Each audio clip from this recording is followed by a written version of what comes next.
بسم الله الرحمن الرحيم. إنا أرسلنا نوحا إلى قومه أن أنذر قومك من قبل أن يأتيهم عذاب أليم. قال يا قوم إني لكم نذير مبين. أن اعبدوا الله واتقوه وأطيعون. يغفر لكم من ذنوبكم ويؤخركم إلى أجل مسمى. إن أجل الله إذا جاء لا يؤخر لو كنتم تعلمون. قال رب إني دعوت قومي ليلا ونهارا فلم يزدهم دعائي إلا فرارا.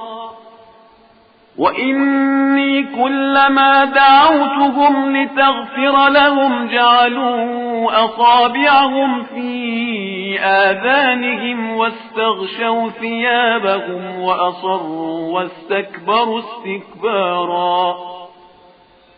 ثم إني دعوتهم جهارا ثم إني أعلنت لهم وأسررت لهم إسرارا.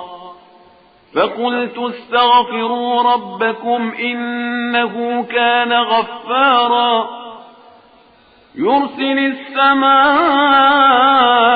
عليكم مدرارا ويمددكم بأموال وبنين ويجعل لكم جنات ويجعل لكم أنهارا.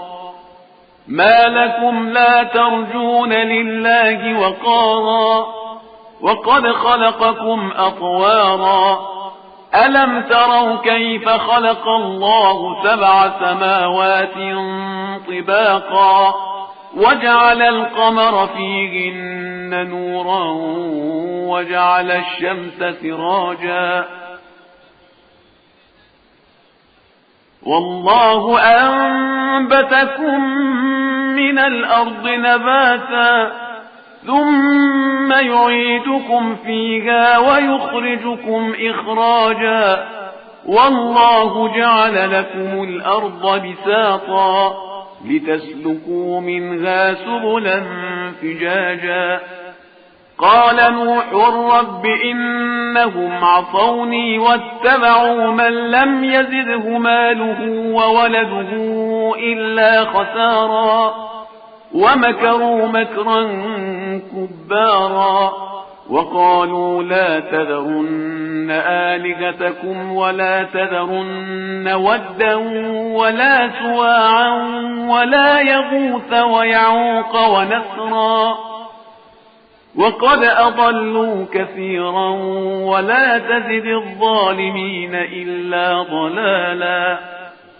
مما خطيئاتهم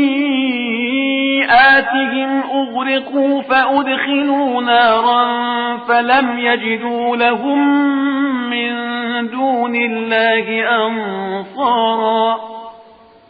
وقال نوح رب لا تذر على الأرض من الكافرين ديارا إنك إن تذرهم يضلوا عبادك ولا يلدوا إلا فاجرا كفارا.